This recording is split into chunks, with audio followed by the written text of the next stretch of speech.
Gue inget banget tuh yang pas rame revisi Alkitab. Oh, tahu. Gue pernah megang lagi kitabnya. Iya. Oh ya? Iya.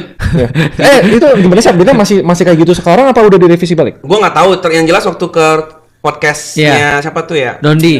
Kodonitan.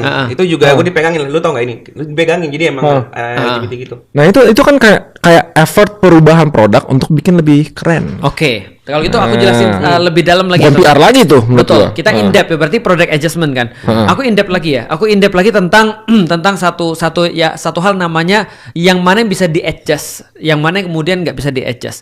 Karena di dalam hidup manusia tuh senantiasa ada sesuatu yang kita bisa adjust dan sesuatu yang kita nggak bisa adjust.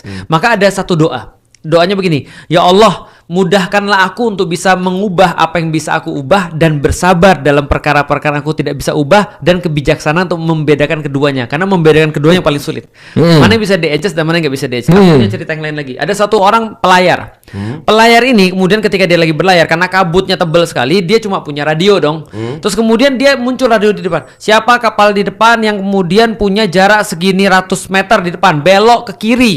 Belok ke kiri. Dia bilang, loh kamu siapa? Kamu yang ngubungin aku duluan. Kamu harusnya belok ke kiri. Jangan aku. Enggak, kamu yang belok ke kiri. Enggak, kamu yang belok ke kiri. Jangan nyuruh aku belok ke kiri. Kamu yang adjust, bukan aku adjust. Terus kemudian yang satu bilang, saya mercusuar.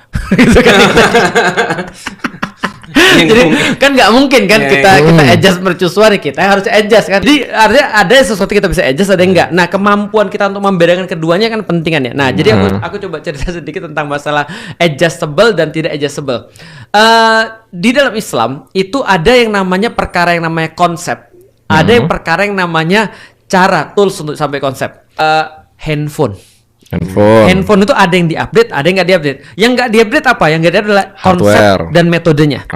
Konsep dan metodenya tidak diupdate. Handphone adalah alat untuk bisa komunikasi. Tapi USB-C itu dulunya USB-B.